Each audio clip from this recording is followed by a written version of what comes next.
வணக்கம். இங்கே வந்திருக்க எல்லா பத்திரிகை மீடியா நண்பர்களுக்கு ரொம்ப நன்றி முதல்ல. ஏன்னா இந்த படம் டார்க் ஜூலை 3 ரிலீஸ் ஆகுது. ஸோ அந்த படத்தை எல்லோரும் தியேட்டரில் வந்து பார்க்கணுன்றது, ஏன்னா இது ஒரு தியேட்டரிக்கல் எக்ஸ்பீரியன்ஸான படம். இங்கே இருக்க எல்லாருமே நிறைய பேர் டெபியூட்டன்ஸாக இந்த படம் பண்ணியிருக்கோம். ஸோ இது ஒரு புது விதமான எக்ஸ்பெரிமெண்டலான ஒரு ஹாரர், சைக்கலாஜிக்கல் ஹாரர் படம் இது. ஸோ இதெல்லாரையும் தியேட்டரில் வந்து பார்த்து சப்போர்ட் பண்ணணுன்றது எங்களோட தாழ்மையான வேண்டுகோள். ஏன்னா இது சப்போர்ட் பண்ணால் தான் நாங்கள் அடுத்த ஸ்டேஜுக்கு போக முடியும். ஸோ அதனால் இது ரொம்ப முக்கியமான படம் எங்கள் எல்லாருக்குமே. நிறைய பேரோட கேரியர் இதில் இருக்குது. ஸோ அதனால் ரொம்ப நன்றி. இங்கே வந்து சப்போர்ட் பண்ணி இதை கவர் பண்ணி இதை வெளியே கொண்டு போகிறது உங்களோட கையில் தான் இருக்குது. So thank you so much. ரொம்ப நன்றி.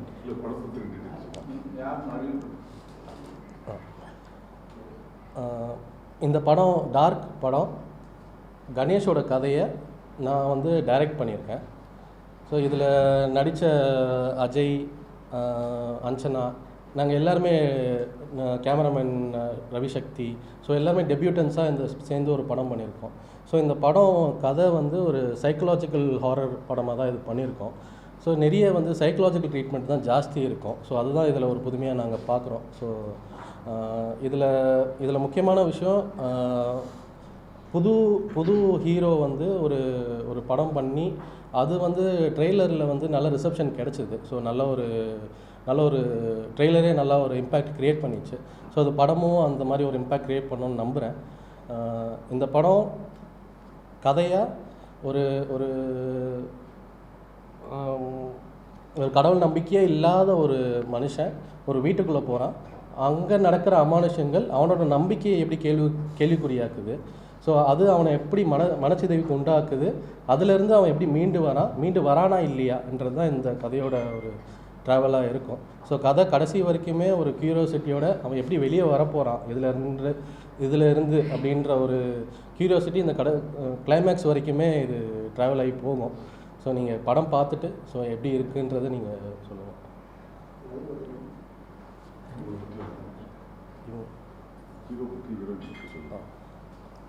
ஸோ ஹீரோ இவர் பேர் அஜய் கார்த்தி. ஸோ ஆல்ரெடி காளிதாஸ் 2ல் பார்த்துருப்பீங்க. ஆனால் டெக்னிக்கலாக இந்த படம் தான் ஃபஸ்ட்டு அவர் லீடாக பண்ணுற படம். ஸோ இந்த படத்தோட டோட்டல் கதையே வந்து அவர் தான் கேரி பண்ணி கொண்டு போகிறாரு. ஸோ இந்த ஏஜில் இந்த மாதிரி ஒரு மெச்சூர்டான ஒரு ரோல் பண்ணுறது கொஞ்சம் கஷ்டமாக இருக்கும். நீங்கள் ட்ரெயிலர்லேயே பார்த்துருப்பீங்க. ஸோ நிறைய பாடுபட்டு தான் இந்த படம் ஒரு கேரி ஓவர் பண்ணியிருக்காரு. ஸோ அதே மாதிரி அஞ்சனா, ஸோ இவங்களுமே டெபியூட்டன்ட்டு. ஸோ என்ன தான் இவங்க ஃபேமிலியில் எல்லாருமே வந்து ஆர்டிஸ்ட்டாக இருந்தாலும் ஸோ இவங்களுக்கு இது வந்து ஒரு பெரிய பிரேக்காக இருக்கும்னு நம்புகிறேன். ஏன்னா படத்தில் நிறைய கான்ட்ரிபியூட் பண்ணியிருக்காங்க. ஸோ பாக்யராஜ் சாருக்கு பொண்ணாக நடிச்சிருக்காங்க. ஸோ இது தவிர்த்து பாக்யராஜ் சார் நடிச்சிருக்காரு, நட்டி சார் நடிச்சிருக்காங்க. ஸோ இந்த மாதிரி ஒரு 4-5 கேரக்டருக்குள்ளே தான் இந்த கதையே ட்ராவல் ஆகுது. ஸோ அதனால் அதே மாதிரி டிஓபி ரவிசக்தி பண்ணியிருக்காரு. So our film student. So அதனால் விஷுவல்ஸ் எல்லாம் நல்லா வந்திருக்கு அப்படின்னு ஒரு விஷயம் நம்பிக்கை இருக்குது. அதே மாதிரி எடிட்டர் வந்து கதிரேசன், ஸோ கதிர். ஸோ டாடாவோட எடிட்டர் தான் வந்து இதுக்கும் எடிட் பண்ணியிருக்கான். ஸோ இன்னொன்று வந்து ஆர்ட் டைரக்டர் முக்கியமாக சொல்லணும், சண்முகராஜா. ஸோ ஏன்னா இந்த படம் இந்த கதை ஒரு வீட்டுக்குள்ளே கண்டெயின் ஆகணுன்றப்போ அந்த வீடு செட்டு வந்து அவங்க சூப்பராக போட்டு கொடுத்தாரு. ஸோ அந்த வீடோட அமைப்பு எல்லாமே நல்லா அமைச்சு கொடுத்தாரு. ஸோ அதனால தான் இந்த படம் இன்னும் விஷுவலாக உங்களுக்கு நல்லா அப்பீலிங்காக இருக்கும் அந்த விஷயம். அதனால் ஸோ அதே மாதிரி சவுண்ட் டிசைனிங் அருணாச்சலம். ஸோ அவர் வந்து ஏன்னா ஒரு ஹாரர் படத்துக்கு சவுண்ட் டிசைனிங் ரொம்ப முக்கியமான ஒரு விஷயம். ஸோ சவுண்ட் டிசைனிங்கும் சூப்பராக வந்திருக்கு. ஸோ அதே மாதிரி music director Manoramesan. So Yuvan Shankar Raja sir ஒரு பாட்டு பாடியிருக்காரு. ஸோ அது நல்லா ரீச் இருக்குது. ஸோ அதே மாதிரி ஆண்டனி தாசன் சார் ஒரு சாங் ஒன்று பண்ணியிருக்காரு. ஸோ படத்தில் 2 சாங் இருக்குது. ஸோ மற்றது எல்லாமே பிஜிஎம்ஸில் இந்த படம் ஃபுல்லாகவே பிஜிஎம் தான் கேரி பண்ணி கொண்டு போகும். ஸோ அதனால் அந்த பிஜிஎம்ஸ் நல்லா வந்திருக்குன்னு நம்புகிறோம். ஸோ இதுதான் இந்த படத்தோட டோட்டல் குரூ எல்லாமே. ஸோ எல்லாருமே இதில் நிறைய டெபியூட்டன்ஸ் தான். ஸோ ஒருத்தர் 2 பேர் தான் வந்து எனக்கு தெரிஞ்சு கணேஷ் தான் எக்ஸ்பீரியன்ஸான ஆள். மற்றவங்க எல்லாருமே டெபியூட்டன்ஸு. ஸோ அதனால் இந்த படம் பெருசாக வரும்னு நம்புகிறேன். ஸோ நம்பி இருக்கோம் இதில்.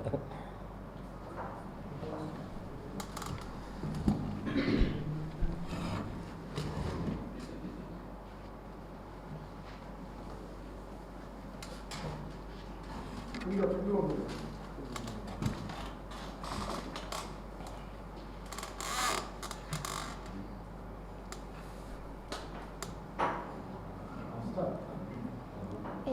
வணக்கம். ப்ரெஸ் அண்ட் மீடியா எல்லாருக்குமே ரொம்ப தேங்க்யூ படத்தை சப்போர்ட் பண்ணுறதுக்காக இங்கே எல்லோரும் வந்ததுக்கு. என்னோடய பேர் அஞ்சனா நேத்ரன். டார்க் வந்து என்னோடய ஃபஸ்ட்டு மூவி. எனக்கு இது ஒரு நல்ல ஒரு எக்ஸ்பீரியன்ஸாக இருந்தது. எல்லாருக்கும் அந்த மாதிரி ஒரு படத்தில் வந்து படத்து மூலியமாக உங்கள் எல்லாருக்குமே ஒரு நல்ல எக்ஸ்பீரியன்ஸ் கொடுக்கறதுக்காக எல்லாருமே ரொம்ப ஹார்ட் ஒர்க் பண்ணியிருக்கோம் படத்துக்கு. எல்லாருமே ஜூலை 3 கண்டிப்பாக தேட்டரில் போய் பார்த்து சப்போர்ட் பண்ணணுன்னு விரும்புகிறோம். எனக்கு பாபு சார், மணிமாறன் சார், இவங்க எல்லாருமே வந்து என்ன மாதிரி ஒரு புது ஆட்களுக்கு வாய்ப்பு கொடுத்ததுக்கு ரொம்ப தேங்க்யூ. சப்போர்ட் பண்ணுவீங்கன்னு நம்புகிறேன். Thank you so much.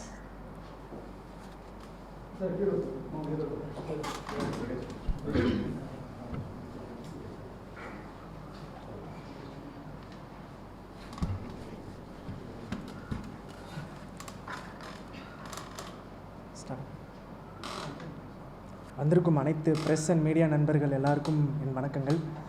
உங்களோட பொன்னான நேரத்தை எங்களுக்காக இப்படி சப்போர்ட் பண்ண வந்ததுக்கு ஒரு பெரிய தேங்க்ஸ். டார்க் இது எங்கள் எல்லாருக்குமே ஒரு முதல் அடி. இந்த படம் மூலமாக தான் நாங்கள் எல்லாருமே சினிமா பயணத்தை ஆரம்பிச்சிருக்கோம். இது ஒரு கண்டிப்பாக ஆடியன்ஸுக்கு ஒரு டிஃப்ரெண்ட்டான ஃபிலிமாக இருக்கும். ஸோ கண்டிப்பாக தேட்டரில் வந்து ரசிக்கக்கூடிய அனைத்து அம்சங்களும் வச்சு பிளான் பண்ணி தான் பண்ணியிருக்கோம். ஸோ கண்டிப்பாக எல்லாருக்குமே ஒரு நல்ல தேட்டரிக்கல் எக்ஸ்பீரியன்ஸ் கொடுக்குற ஒரு ஃபிலிமாக இருக்கும். மியூசிக்லேயும் சரி, டெக்னிக்கலாகவும் சரி, கதைக்களமாகவும் சரி, அண்ட் ட்ரீட்மெண்ட்டாகவும் சரி, கண்டிப்பாக ஒரு நல்ல ஃபிலிம் பண்ணியிருக்கோன்னு ஒரு நம்பிக்கை இருக்குது. அண்ட் மீடியா நண்பர்கள் மூலமாக தான் நிறைய நல்ல படங்கள் வந்து ஆடியன்ஸ் கிட்ட போய் சேருது. இத்தனை வருஷமாக நிறையா படங்களுக்கு சப்போர்ட் கொடுத்துருக்கீங்க. உங்கள் ஆதரவில் நிறைய படங்கள் நல்லா போய் மக்கள்கிட்ட ரீச் ஆகி நல்ல ஒரு பெரிய வெற்றியெல்லாம் பெற்றிருக்கு. அதே மாதிரி எங்களுக்கும் வரும்னு நம்புகிறோம். ஸோ எல்லாருக்கும் நன்றி அண்ட் தேங்க்யூ.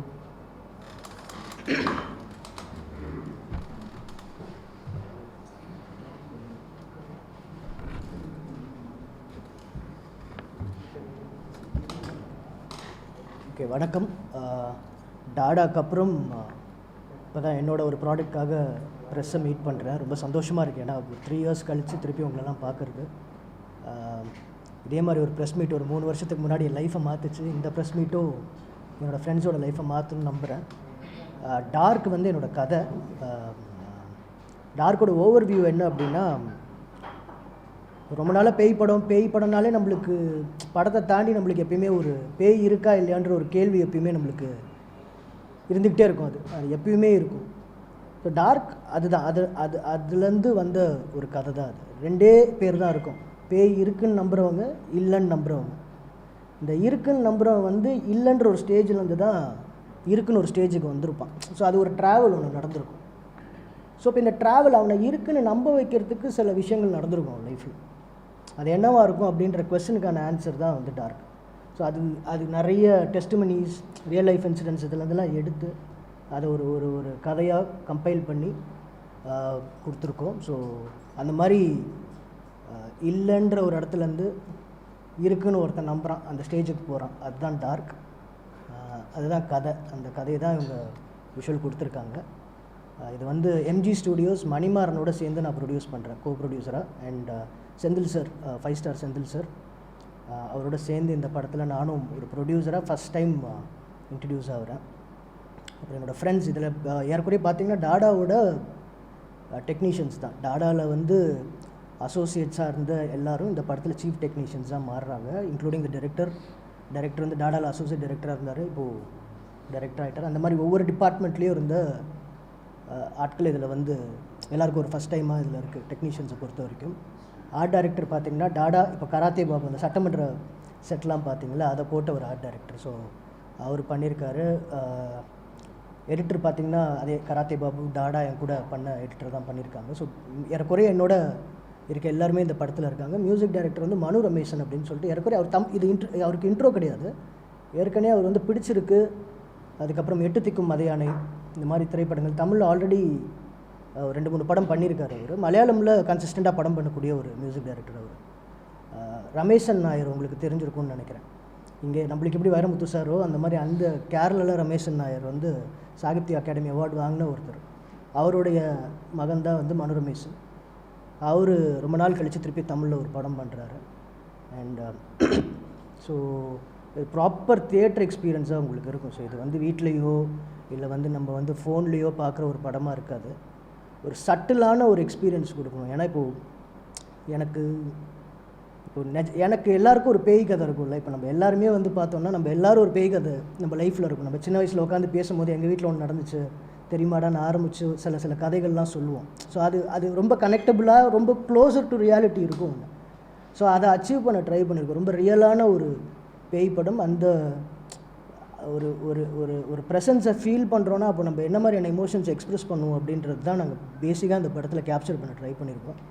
அது அது அது அது ரொம்ப ரொம்ப சட்டிலான ஒரு விஷயம். அது ரொம்ப அழகாக ஹேண்டில் பண்ணி இதுதான் அஜய்க்கு ஃபஸ்ட்டு படம். காளிதாசன் நடிச்சிருந்தாலும் அஜய்க்கு இதுதான் ஃபஸ்ட்டு படம். ஏற்கனவே நான் வந்து ஆடியோ லான்ச்சில் சொன்ன மாதிரி இது தனுஷருக்காக நான் யோசித்த ஒரு கதை. இது இந்த மாதிரி ஒரு கதையில் அவர் நடித்தா அப்படி இருக்கும், ஒரு பேய் படத்தில் தனுஷர் நடித்தா அப்படி இருக்கும்னு யோசித்து வந்த லைன் அது. ஸோ அது அஜய்கிட்ட போயிருக்கு. ஸோ பெர்ஃபார்மன்ஸாக பேய் படத்தில் என்னடா பெர்ஃபார்மன்ஸ்னு உங்களுக்கு கேட்பீங்க. பட் இந்த படத்தில் சில மூமெண்ட்ஸ் இருக்கும். அதுக்கு ஒரு ஒரு ஒரு ஒரு மெச்சூரிட்டி ஒன்று தேவை. அதை அந்த பெர்ஃபார்மன்ஸில் அப்ரோச் பண்ணுறதுக்கு சொல்கிறேன். அது ரொம்ப அழகாக அஜய் ஒரு ஃபஸ்ட்டு படத்துலேயே அதை பண்ணியிருக்காரு. இந்த படம் அஜய்க்கு ஒரு பெரிய விசிட்டிங் கார்டாக இருக்கும். அஜய் நடிகனாக அக்னாலேஜ் பண்ணக்கூடிய ஒரு படமாக அது இருக்கும். ஏன்னா அஞ்சனா வந்து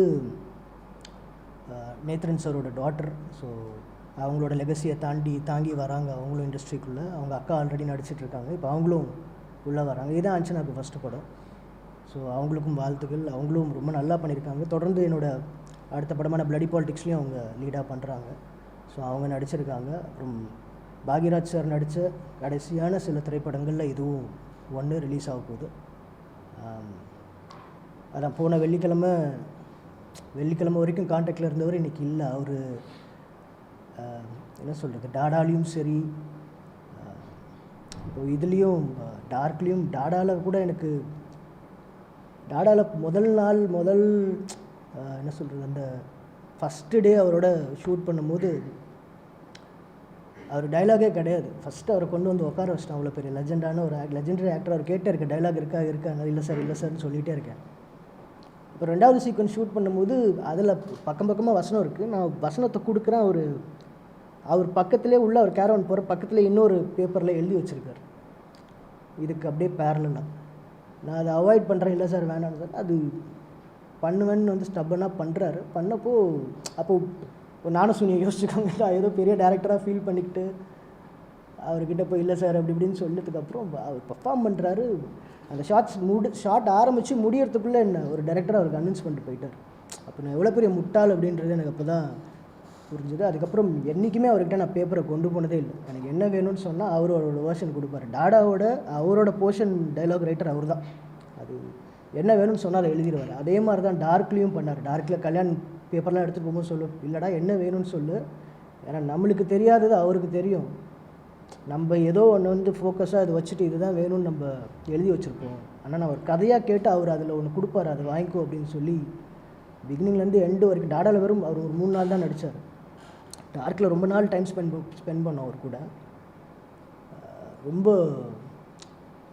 என்ன சொல்கிறது, அது அவர் ஏன் ஷாக்கிங்காக இருக்குன்னா அவர் இறந்து போனது எனக்கு சில பேர் நம்ம எதிர்பார்க்க மாட்டோம். மேபி அவர் ஏஜுக்கான ஒரு செயல்பாடு இல்லை அவருக்கு. அவர் இன்னும் அந்த ஒரு இண்டஸ்ட்ரிக்குள்ளே வந்து அதே இளைஞராக தான் நான் கடைசி வரைக்கும் அவரை பார்த்துட்ருந்தேன். அவர் அது எதிர்பார்க்கவே இல்லை. அவருக்கு அதெல்லாம் வருன்றதெல்லாம் கூட நான் நம்பலை. ஸோ அவர் இறந்த அன்னைக்கு நான் வந்து எனக்கு ஒரு நரேஷன் இருக்குது. அது வந்து ஒரு கதை சொல்ல போகிறேன். இறந்த அன்னைக்கு அந்த நியூஸ் கேட்டுட்டு காலைல 10 மணிக்கு நியூஸ் எடுத்து 11:30 மணிக்கு நான் ஒரு கதை சொல்லணும். அந்த கதையை நான் பல பேர்கிட்ட பல ரூபத்தில் சொல்லியிருக்கேன். ஆனால் அன்றைக்கி நான் சொன்ன மாதிரி எங்கேயுமே சொன்னதில்லை. இந்த ஆப்போசிட்டில் உட்காந்தவங்க அவ்வளோ என்ஜாய் பண்ணி அந்த கதையை கேட்டாங்க. அவ்வளோ டிஸ்டர்ப்டாக இருக்கேன். பட் அவ்வளோ அழகாக என் வாழ்க்கையில் அன்றைக்கி கதை சொன்ன மாதிரி நான் யாருக்கிட்டையும் கதை சொன்னதில்லை. எனக்கு தெரிஞ்ச அன்றைக்கி அவர் எனக்குள்ளே இருந்தாரோ என்னவோ தெரில, அவரோட ப்ரெசன்ஸ் நான் ஃபீல் பண்ணேன். ஸோ அவர் இந்த படம் ரிலீஸ் அப்பவும் சரி, என்னன்னைக்கும் நம்மளோட இருப்பார், எங்களோட இருப்பாருன்னு நான் நம்புகிறேன். அவருக்கு இந்த படம் ட்ரிபியூட். ஏன்னா சின்ன பசங்கன்னு பார்க்காம எங்களுக்காக என்னென்னோலாம் இறங்கி செஞ்சு சில விஷயங்கள்லாம் அவர் பண்ணவே தேவையில்லை, அவ்வளோ பண்ணார் இந்த படத்துக்காக. நிறைய எங்களை டாலரேட் பண்ணிக்கிட்டார். குழந்தைங்களா பார்த்தாரு, அவங்களோட பசங்க ஜெயிக்கிறதுல என்ன சந்தோஷம் இருக்குமோ அந்த சந்தோஷம் அவருக்கு இருந்துச்சு கடைசி வரைக்கும். ஸோ அவருக்கு இந்த படம் வந்து டீம் சார்பாக ஒரு ட்ரிபியூட்டாக நாங்கள் இந்த படத்தை நாங்கள் கொடுக்குறோம். அவர் நடிச்சிருக்காரு. அவர் எங்கள் வாழ்க்கையிலலாம் அவர் இருந்திருக்காருன்றது எங்களுக்கு ஒரு பெரிய அதை விட பாக்கியம் கிடையாது. எனக்கு என்னென்னா ஒரே ஒரு விஷயம் நான் கடைசியாக பண்ணிட்டேன். என்னென்னா கடைசி நாள் ஷூட் அப்போது அவருக்கு ஏதாவது ஒன்று கொடுக்கணும். ஏன்னா டாடாவில் நான் விட்டுட்டேன். ஏதாவது ஒன்று அவருக்கு ஒரு கிஃப்ட் கொடுக்கணும்னு சொல்லி ரொம்ப யோசிச்சப்போ எனக்கு என்ன பண்ணுறதுன்னு தெரில. அன்றைக்கி அவர் போட்டிருந்த செருப்பு ஏதோ அவருக்கு கால் வலின்னு சொல்லிட்டு இருந்தார். ஸோ கடகடன்னு பக்கத்தில் ஓடி போய் இங்கே இருக்கார் ப்ரொடியூசர், நானும் அவர் தான் பக்கத்தில் போயிட்டு ஒரு செருப்பு ஞாபகத்தில் ஒரு செருப்பு வாங்கிட்டு வந்து ஒரு செருப்பு அவருக்காக வாங்கிட்டு வந்து நான் என் கையால் அதை அவருக்கு போட்டு விட்டேன். அவர் காலை பிடிச்சி கடைசியாக அதுதான் கடைசியாக நான் அவரை பார்த்தது. அவர் செருப்பு போட்டு விட்டு தான் கடைசியாக நான் அவரை பார்க்குறேன். ஸோ அவருக்கு இந்த படம் ஒரு ட்ரிபியூட் எங்கள் சார்பாக. நட்டி சார் நடிச்சிருக்காரு. நட்டி சாரும் அதே தான். இது எல்லாம் இந்த படமே வந்து டாடா மேலே இருந்த ரெஸ்பெக்டில் எல்லாருமே வந்து பண்ணி கொடுத்த ஒரு படம் தான். அது எனக்காக கிடையாது, என்னன்னு சொல்லலை. ஒரு நல்ல கிராஃப்ட்டுக்கு நல்ல கிராஃப்ட்மேனுக்கு இண்டஸ்ட்ரி கொடுக்கக்கூடிய ஒரு ரெஸ்பெக்ட் ஒன்று அது எப்பயுமே இருக்கும். அது தனிநபர்களை தாண்டி அந்த வேலைக்கு ஒரு மரியாதை இருக்கும். அந்த வேலைப்பாடுக்கு எப்பயுமே ஒரு மரியாதை இருக்கும். அது யார் செஞ்சாலும் சரி. இது படமே வந்து எனக்குன்னு நான் சொல்லலை, என்னை விட்டுருங்க. ஆனால் ஒரு நல்ல படைப்பின் மீது இருக்கக்கூடிய ஒரு காதல், ஒரு மரியாதை கொடுக்கணும்னு சொல்லி எல்லோரும் ஒன்று சேர்ந்து வேலை பார்த்தது தான் வந்து டார்க். ஸோ அப்படி தான் வந்து நட்டி சாரும் வந்தார். நட்டி சாருக்கு நாளைக்கு ஷூட்டிங் நாங்கள் இன்றைக்கி போய்ட்டு அவரை கூப்பிட்றோம். அவர் ஒன்றே ஒன்று தான் சொன்னார், எனக்கு டாடா பிடிக்கும்பா. ஒன்றை யாரெல்லாம் எனக்கு தெரியாது, எனக்கு டாடா பிடிக்கும், நான் டாடாக்காக வந்து நடிச்சு தரேன்ப்பா அப்படின்னு சொல்லி அடுத்த நாளே வந்து டேட்டு கொடுத்து நடித்து கொடுத்துட்டு அவரும் அதே அவ்வளோ பெரிய ஒரு சீனியர் ஆக்டர், யாரையோ பார்த்தவர். அவர் பாலிவுட்டுக்கு போயிருக்காரு, அங்கே போயிருக்காரு, யார் கூடயோ ஒர்க் பண்ணவர். வந்து எங்களுக்கு பயமாக இருக்கும். ஏன்னா இப்போ ஷார்ட்லாம் வைக்கும் போது அவர் ஷார்ட்டில் ஏதாவது தப்பு கண்டுபிடிக்கிறார், அவருக்கு தெரிஞ்சிடும்ல, யாருக்கு தெரிலனாலும் அவருக்கு தெரியும்ல அப்படின்லாம் யோசிச்சுட்டு ரொம்ப கான்ஷியஸாக ஒர்க் பண்ணுவோம். இந்த ரெண்டு பாக்யராஜ் சாரும் நட்டி சாரும் ஸ்பாட்டில் இருந்தாங்கன்னா எங்களுக்கு வந்து இந்த எக்ஸாம் எழுதும் போது ஹெட் மாஸ்டர் ரூம்குள்ளே பூந்த மாதிரி தான் இருக்கும் எங்களுக்கு. ஸோ பயந்துக்கிட்டே ஒரு மாதிரி கான்ஷியஸாக ட்ரைவ் பண்ணுவாங்க நம்மளை. ஸோ அந்த மாதிரி ஒரு ரொம்ப பாசிட்டிவாக இந்த செஞ்சது பேய் படம்னாலும் ஒரு பாசிட்டிவான ஒரு ஆம்பியன்ஸில் தான் இந்த படம் உருவாச்சு. ஸோ ஜூலை 3 வந்து இந்த படம் வர வெள்ளிக்கிழமை ரிலீஸ் ஆகுது. டாடாவுக்கு நீங்கள் என்ன ஆதரவு கொடுத்தீங்களோ, என்ன ஒரு வரவேற்பு கொடுத்தீங்களோ அதை இந்த படைப்புக்கும் எதிர்பார்க்குறோம். கண்டிப்பாக இந்த படம் உங்களை ஏமாற்றாது, திருப்தி அடைய வைக்கும்னு நம்புகிறேன். தேட்டரில் போய் பாருங்கள். முதல்ல தேட்டரில் பார்க்க வேண்டிய படம். கூட கட்டாகுஸ்தியும் வருது. ஸோ அந்த படத்தையும் பார்த்துட்டு எங்கள் படத்தையும் பாருங்கள். அது ஒரு ஜானரில் இருக்கும், இது ஒரு ஜானரில் இருக்கும். ஸோ 2 ட்ரீட் உங்களுக்காக வருது. ஸோ ரொம்ப நன்றி, ரொம்ப சந்தோஷம் உங்களெலாம் பார்த்துட்டு. நன்றி.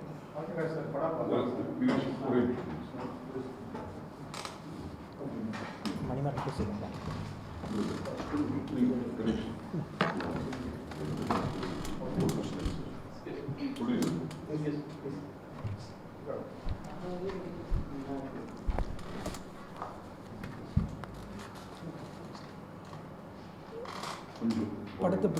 படத்தை பற்றியா?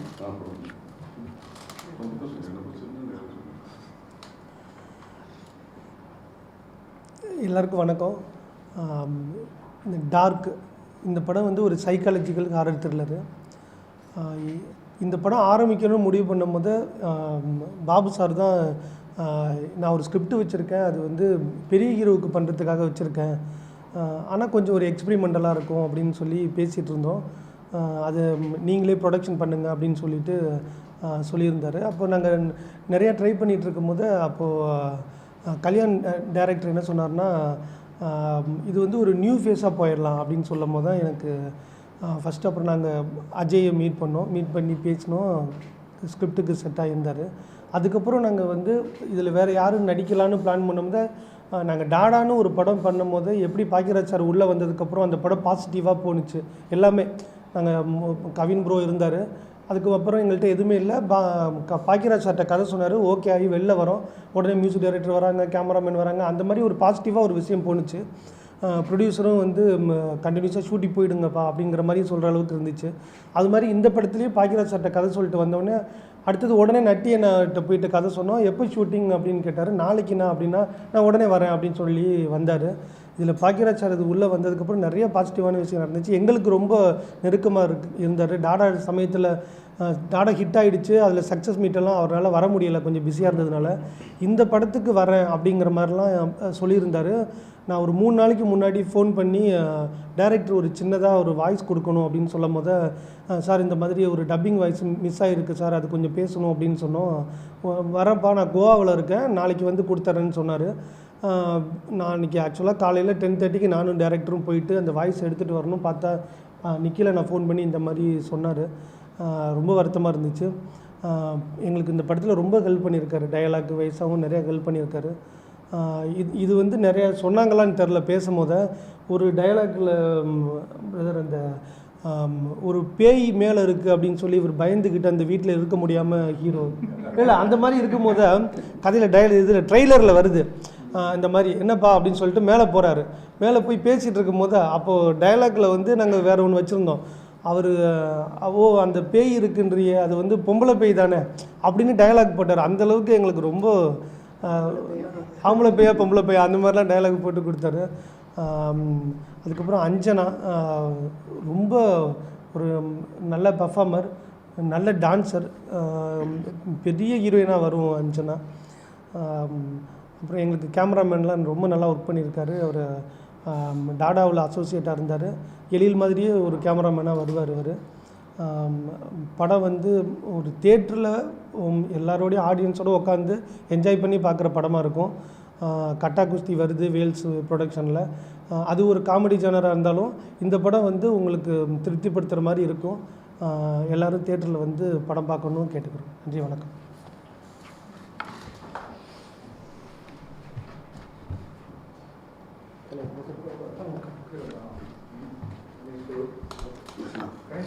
சார் இல்லை சார், டப்பிங்கில் அவர் போர்ஷன் மட்டும்தான் பார்த்தாரு. ஸோ அவர் ஆக்சுவலி ஃபுல்லாக கம்ப்ளீட் பண்ணி காட்டணும் அப்படின்ற மாதிரி தான் வெயிட் பண்ணிருந்தோம். அதுக்கான சான்ஸ் வரல. சரி, தள்ளி வந்துருச்சு, ரிலீஸே ஆக போகுது. ப்ரீமியரில் அவரை டாடா ப்ரீமியர்லேயே அவரை விட்டுட்டோம். இந்த வாட்டி ரொம்ப ஃபாலோ பண்ணோம். கரெக்டாக இந்த வாட்டி சாரை கூப்பிட்டு வந்துடணும் அப்படின்லாம் சொல்லி பயங்கரமாக ஃபாலோ பண்ணோம். பார்க்கல அவரோட போர்ஷன்ஸ் பார்த்து. ஆமாம் சார், அவர் ஹீரோயினுக்கு அப்பாவா அவர் இல்லை சார். இந்த படத்தில் ஒரு ஒரு ஒரு 4 கேரக்டர் தான் சார் படத்தில். ஒரு 4-5 மெயினான கேரக்டர்ஸ் தான் இருப்பாங்க. அவங்கள சுற்றி தான் கதை நடக்கும். ஸோ அதில் one of the dominant character அவர் தான். அவரை சுற்றி தான் கதையே போகும். தமிழ் சினிமாவில் தொடர்ச்சியாக அந்த பேய் படங்கள் அப்படின்ற ஒரு டைமில் தொடர்ச்சியாக பேய் படங்கள் வந்துட்டு இருந்தது. சில படங்கள் வெற்றி பெற்றது, சில படங்கள் வந்து நல்லா போகலை. அந்த ட்ரெண்டு அப்படின்ற ஒரு சமயம் இருந்தது. ஸோ இப்போ திடீர்னு இந்த பேய் படம் வந்து இருக்கிறதுக்கான காரணம் என்ன? இல்லை, இப்போ இந்த டைமில் வந்து பெருசாக வரக்கூடிய படங்கள் வந்து பேய் த்ரில்லர் ஆகட்டும், ஹாரர் ஆகட்டும் பெருசாக வெற்றி அடைகிறது இல்லை. என்ன நம்பிக்கையில் இல்லை, பேய் படம் எவர்கிரீன் தான். அது எப்பயுமே வின் ஆகிற ஒரு டெம்ப்ளேட் தான் அது. இது கொஞ்சம் அதான் சொல்கிறல, ஒரு க்ளோசர் டு ரியாலிட்டி எக்ஸ்பீரியன்ஸ் இருக்கும். அது நம்ம வீட்டுக்கு போகிறோம், அங்கே பேய் இருந்தால் என்ன பண்ணுவோம்?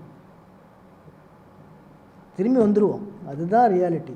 பேயோட இது எக்ஸ்பெரிமெண்ட்லாம் பண்ண மாட்டான். அப்படி போகிற ஒருத்தன் தான், ஆனால் திரும்பி வரமாட்டான். அங்கேருந்து அது இருக்குன்னு தெரிஞ்சு அங்கே அவனை மீறி ஒரு விஷயம் நடக்குதுன்னு தெரிஞ்ச அப்புறமும் அங்கேயே இருக்கான். அது என்ன அப்படின்ற மாதிரி போகும். ஸோ இந்த மாதிரி கதை ரீதியாகவும் இருக்கும். வெறும் பேய் படம் பயமுத்துறது மட்டும் இல்லாமல் அதுக்குள்ளே ஒரு சின்ன அது ஒரு கதையாக இருக்கும். அவனுக்கு என்ன ப்ரெஷர், என்ன ஏன் அந்த வீட்டுக்குள்ளே இருக்கான் அப்படின்றதெல்லாம் இருக்கும். அது ஒரு ரியல் அப்ரோச் வச்சுருக்கும். அது படம் பார்க்கும்போது உங்களுக்கு இதில் அது இல்லை, எனக்கு அதல்ல. எனக்கு இது நிறைய பேருக்கு நடந்த ஒரு விஷயம். எனக்கு இதில் நடந்தது ஒரு சின்ன ஒரு போர்ஷன் இருக்குது. தூக்கம் இல்லாமல் எனக்கு சில காலங்கள் என் லைஃப்பில் நான் இருந்திருக்கேன். அதுவும் இதில் ஒரு லேயராக நான் எடுத்துக்கிட்டேன். மற்றபடி நிறைய பேருக்கு நடந்த ஒரு விஷயம். நண்பனுக்காக முதல் படத்தை தயாரிச்சிருக்கீங்களா இல்லை உங்களுடைய கதைக்கிறதுக்காக எல்லாத்துக்காக அப்படி இல்லை. என்னோடய கதைன்னு கிடையாது, அது கிடையாது. என்னோடய கதைக்காக கிடையாது. எனக்கு இந்த படம் பண்ணணுன்னு ரொம்ப ஆசை. டாடா இல்லைன்னா இந்த படம் தான் நான் பண்ணியிருப்பேன். ஸோ இந்த 2 கதையும் தான் நான் வச்சுட்டு, டாடாவும் டார்க்கும் தான் நான் வச்சுட்டு ட்ரை பண்ணிட்டு இருந்தேன். நண்பனுக்காக பண்ணணும் அப்படின்றது தான் அதுதான் டாமினண்ட்டான ஃபேக்டர். அதுக்கப்புறம் சார், நம்ம ஊரில் வந்து ஹாரர் மூவி பார்க்கும்போது மக்களுக்கு வந்து ஒரு சில விஷயங்கள் காமெடியாகவே பண்ணி ஒரு ப்ராசஸ் போயிட்டு உண்மையிலே வந்து ஒரு ஹாரர் மூவியோட ஸ்டைல் வந்து நீங்கள் பார்த்துருப்பீங்க, ரொம்ப டார்க்காக இருக்கும், பார்க்கறதுக்கே ஒரு மாதிரி இருக்கும், சைலண்டாக இருக்கும், அதோட ஸ்கின் டோனே வேறு மாதிரி இருக்கும். ஸோ நம்ம இண்டஸ்ட்ரியில் வந்து அந்த மாதிரியான ஒரு மூவியை வந்து வேறு ட்ராக்காக மாற்றி காமெடியாக மாற்றி அது ஒரு ட்ராக்கில் கொண்டு போயிட்டாங்க. இப்போ 13ஆம் நம்பர் வீடுன்னு இருக்கும், அந்த மாதிரி ஹாரர் மூவியாக பொம்மைன்னு ஒரு வீடியோஸ் பாலச்சந்திரன் சார். ஸோ அதெல்லாம் பார்க்கும்போது அந்த மெட்டீரியல் ஃபார்மேட் வந்து சமீப கால ஹாரர் மூவியில் கம்மியாக இருக்கும் ஒரு திங்கிங் இருக்குது சார். அதை பற்றி என்ன? அதுதானே, இது ஒரு சுழற்சி தானே. இது வரைக்கும் ஒர்க் பண்ணிருப்போம், தொடர்ந்து டார்க்காகவும் சொல்லிருக்க முடியாது. ஸோ அப்போ ஹாரரில் ஒரு டிஃப்ரெண்ட்டான ஒரு அட்டெம்ப்ட் ஒன்று தேவைப்படும். ஸோ அப்போது அவங்க காமெடின்ற ஒரு டூல் எடுத்து அதை வச்சு பண்ணாங்க.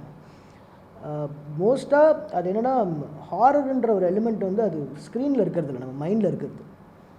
அது ஸ்க்ரீனில் காட்ட வேண்டிய விஷயம் இல்லை. ஆடியன்ஸை மென்டலாக நம்ம ப்ரிப்பேர் பண்ணி ஒரு இடத்துக்கு கொண்டு போய் பயமுத்தும். இது டிக்கெட் கொடுத்து அவங்க வரதே என்ன பயமுத்துன்னு சொல்கிறதுக்கு தான்.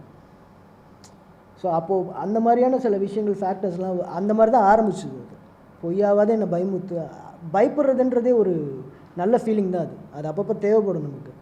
ஸோ அதை மெட்டீரியலைஸ் பண்ணி வந்தது தான் ஹாரர் ஃபிலிம்ஸ் எல்லாமே.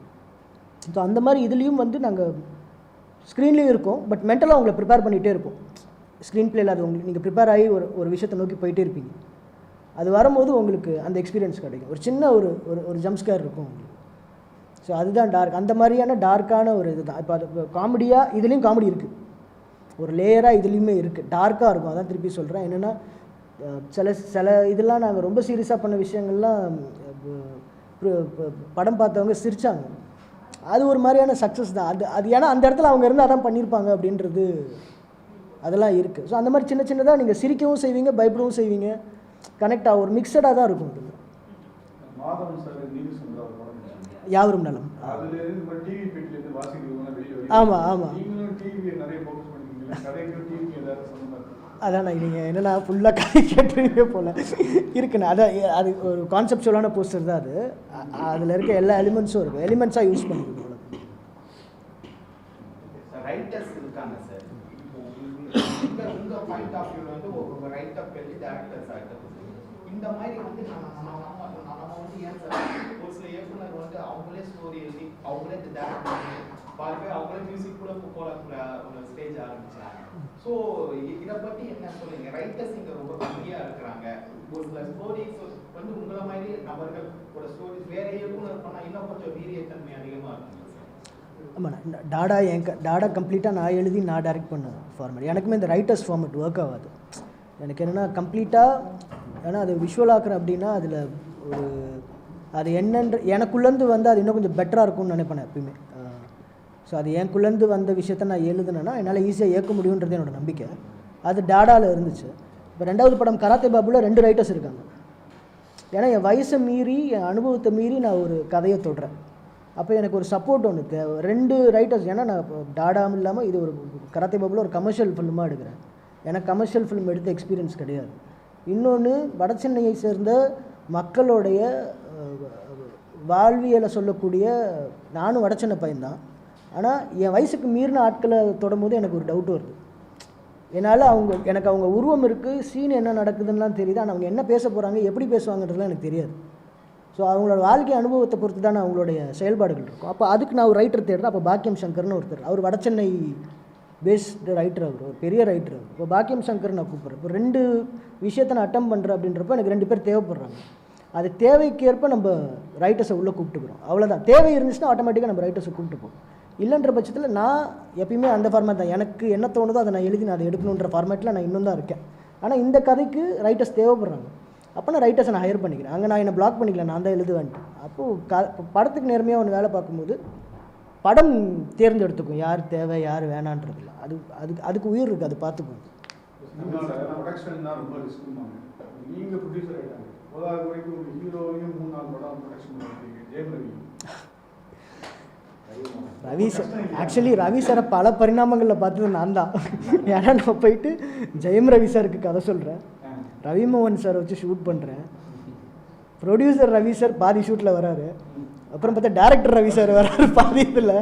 எனக்கு தெரிஞ்சு ராஜா சார் கூட அவ்வளோ பார்த்துருக்க மாட்டார். நான் தான் அவரோட அவ்வளோ டிரான்ஸ்ஃபர்மேஷனையும் ஒன்றா பார்த்த டேரக்டர்னு நினைக்கிறேன். இல்லை சார், இது நான் ஒன்றும் ப்ரொடக்ஷன்லலாம் நான் இன்வால்வ் ஆகல சார். நான் க்ரியேட்டிவ் பார்ட்டில் மட்டும்தான். மணிமாறன் தான் ஃபுல்லாக, இவர் தான் ஃபுல்லாக ப்ரொடக்ஷன். நான் இவர் கூட சேர்ந்து சும்மா பேர் போட்டுட்ட ஒரு, அது வேணான்னு சொன்னேன், பட் போட்டுக்கோங்கன்ட்டாங்க. சரி ஓகே அப்படின்னு போட்டது தான். நான் ப்ரொடக்ஷன்லாம் நான் இன்வால்வ் ஆகல. நான் இவர் தான் ஃபுல்லாக பார்த்துக்கிட்டாரு. நான் என்னோடய பார்ட்டுக்காக நான் பேரை ப்ரொடக்ஷன் போட்டுக்கிட்டேன்.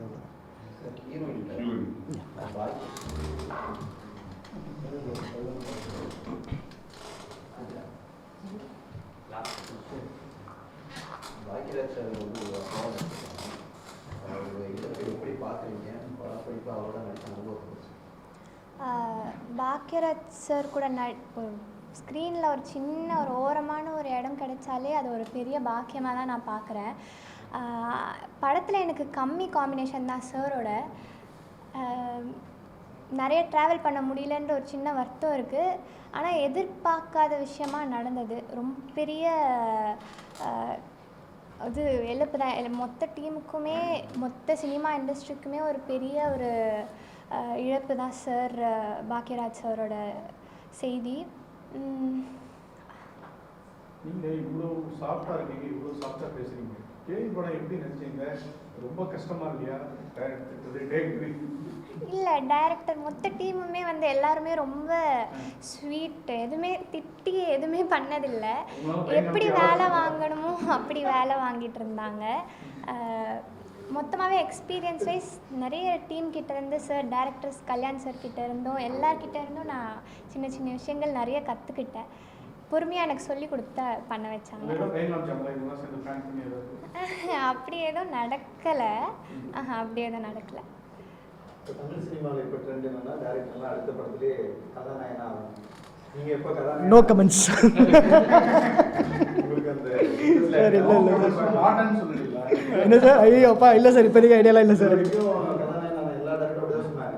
அந்த படம் ரிலீஸ் ஆகிற வரைக்கும் நான் நடிக்கலன்னு கடைசியாக வந்த வித்லவ் பட ஹீரோ வரைக்கும் அப்படிதான். சரி, நீங்கள் உங்களுடைய இல்லை சார், எனக்கு நிறைய கதை என்கிட்ட இருக்குது. எனக்கு நிறைய என்ன சொல்கிறது, நான் பார்க்கணுன்னு ஆசைப்பட்ட படங்கள்லாம் எடுக்கணும்னு வந்திருக்கேன். ஸோ அதனால் எனக்கு நிறைய அந்த மாதிரி கதைகள் என்கிட்ட இருக்குது. அதெல்லாம் விஷுவல் ஆக்கிறதுக்கே எனக்கு டைம் இல்லை, இப்போதைக்கு இல்லை. ஸோ அதெல்லாம் பண்ணிவிட்டு ஒரு திருப்தி இருந்துச்சுன்னா அதில் வேணால் நான் ஏதாவது சின்ன ரோலாக பண்ணுவேன். ஹீரோ ஆகணுன்ற ஆசைலாம் கிடையாது.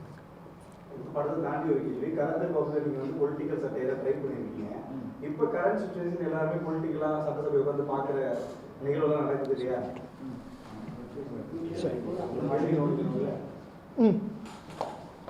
எவ்வளோ கனெக்ட் ஆகுது உங்கள் படத்தோட, எவ்வளோ ஹெல்ப்ஃபுல்லாக இருக்குன்னு நினைக்கிறீங்க? அந்த ஒரு சீக்வன்ஸ் நடக்குது லாஸ்ட் 2 இயர்ஸ் நடக்கிறத எப்படி பார்க்குறீங்க? லாஸ்ட் 2 இயர்ஸ் ஆகும். விஜய் சார் வந்ததுக்கப்புறமா பொலிட்டிக்கல் யங்ஸ்டர்ஸ் நிறைய பேர் பார்க்குறாங்க சட்டசபை சீக்வன்ஸ். இல்லை, அது நல்ல விஷயம் தானே சார். அது நல்ல விஷயம் தான். எனக்கு கராத்தே பாபு பண்ணுறதுனால எனக்கு அது ரொம்ப பாசிட்டிவாக இருக்குது. அது எங்களுக்கு ஒரு போனஸ் மாதிரி. அது கதைக்கு அகெயின் பாசிட்டிவாக எங்களுக்கு சில விஷயங்கள் நடந்துகிட்ருக்கு. அதை நாங்கள் தூரமாக நின்று என்ஜாய் பண்ணிருக்கோம். அவ்வளோதான். இப்போ இதுக்கு முன்னாடி இருந்த போர்ஷன்ஸ் நீங்கள் ஒன்று ரைட் பண்ணி முடிச்சிருக்கீங்க. ஆஃப்டர் இப்போ இருக்கிற சட்டசபை ட்ரெண்டே வேற மாதிரி இருக்கக்கூடிய உள்ள இருக்கக்கூடிய விஷயங்கள், அதுக்கேற்ற மாதிரி இப்போ இருக்க இதுக்கும் சீக்வன்ஸ்லாம் உள்ள வச்சுருக்கீங்க? இல்லை சார், அது படம் வரும்போது சொல்கிறேன். அது படம் வரும்போது தான். ஏன்னா நான் உங்களை விட நான் வெயிட் பண்ணிருக்கேன். நீங்கள் படத்தை பார்க்கணும், என்ஜாய் பண்ணணும். அகைன் அதுவும் எக்ஸ்பீரியன்ஸ். அது யாரும் சார்பு இருக்க படம்லாம் கிடையாது. அவங்களுக்கு சார்பான படங்கள்லாம் கிடையாது. அதுவும் ஒரு ஒரு ஒரு பொலிட்டீஷியனை ஹியூமனாக கேப்சர் பண்ண ட்ரை பண்ணியிருக்கேன். சோஷியல் மீடியா மூலமாக நம்ம பொலிட்டீஷியன்ஸை பார்த்துட்ருக்கோம். அவங்க இப்படி தான் இருப்பாங்க, அப்படி தான் இருப்பாங்கன்னு நம்ம அவங்கள ஒரு மாதிரி கன்சீவ் பண்ணி வச்சுருக்கோம். எங்கள் அப்பா ஒரு அரசியல்வாதி. குடும்பத்தில் நிறைய அரசியல், எங்கள் குடும்பத்தில் நிறைய அரசியல். சின்ன வயசுலேருந்து நான் அரசியல் இருக்கிற எல்லா கட்சி ஆஃபீஸுக்கும் போய் வளர்ந்துருக்கேன் நான். ஸோ நான் அவங்கள பக்கத்துலேருந்து பார்த்தாலும் சோஷியல் மீடியா மூலமாக பார்க்குற விதமும் வெவ்வேறு விதமாக இருக்குது. ஸோ நான் பார்த்த ஒரு உருவத்தை வரையறதுக்கு ட்ரை பண்ணது தான் கராத்தே பாபு. அது யாருக்கும் சார்பில் இல்லை, பொலிட்டிஷியன்ஸ்க்கான ட்ரிபியூட் தான் அது. அது எந்த கட்சிக்காரங்க பார்த்தாலும் அவங்களுக்கான படமாக இருக்கும். யாருக்கும் சார்பு இல்லைன்னு சொன்னீங்க. இந்த கராத்தே பாபுன்றது இன்னொரு பாபு ஒரு பொலிட்டிஷியன் இருக்காரு, அவரை அப்பப்போ அந்த மேடைகள். இல்லை, கராத்தே பாபு பியூரா கணேஷ் கே பாபுவோட படம், இந்த பாபுவோட படம். ஸோ அதனால் இது டார்க்கோட இதனால அதை பேசிட்டு போயிடலாம். இல்லை அது அந்த இதில் அந்த பட ப்ரெஸ் மீட்டில் அவ்வளோதான். இல்லை, டார்க் இருக்குது. அதை வச்சு நிறைய பண்ணலாம், சீக்வல்ஸ் பண்ணலாம். ஏன்னா அது கதை இல்லை, அது அதான் சொல்கிறல அகைன் இமோஷன்ஸை நாங்கள் ஸ்க்ரீன் ப்ளே ஆக்கியிருக்கோம், கதையாக்கியிருக்கோம். ஸோ அந்த இமோஷன்ஸ், அந்த பயம்ன்ற ஒரு அதுதான் கோர் கான்ஃப்ளிக்ட். ஸோ எவ்வளோ 1000 வருஷம் மனுஷனை ட்ரைவ் பண்ண ஒரு விஷயம் பயம்தான். ஒரு நாய் நம்மளுக்கு முன்னாடி இன்னும் குறைக்குதான நாய் இருக்குது, அதை தெரிஞ்சு அதை பார்த்து பயப்படுறதுல ஒரு லாஜிக் இருக்குது. எதுவுமே இல்லாத ஒரு விஷயத்த நம்ம ஏன் பயப்படுறோம் அப்படின்றது ஒன்று இருக்குல்ல. அப்போ அதுக்குள்ளே எவ்வளோ லேயர்ஸ் இருக்குது, அதை எவ்வளோ எக்ஸ்ப்ளோர் பண்ணலாம்.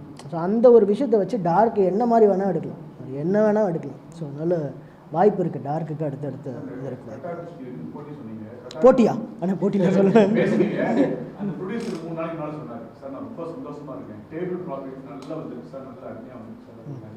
நீங்கள் புது ப்ரொடியூசர், நீங்கள் எப்படி எல்லா பிஸ்னஸ்லாம் சந்தோஷமா இருக்கா? இந்த ஜானர் வந்து ஓடிடிலாம் ரொம்ப நல்லா போகும். ப்ரொடியூசர் கிட்ட கேளுங்க. நான் ரைட்டராக தான் வந்துருக்கேன். இல்லை நீங்கள் சொல்லுங்கள். நீ உட்காருங்க, நான் சொல்கிறேன் பதில் சொல்கிறேன். ஆனால் இது கொஸ்டின் பதில் சொல்லணுமாண்ணா? நீ காலையில் ப்ரொடியூசர் கவுன்சில் அதான் போணுச்சு. 3ஆம் தேதி மார்னிங் சொல்லிடலாம். சொல்லிடலாம். ஆமாம், அப்படியா? எனக்கே தெரியும். Okay okay, thank you.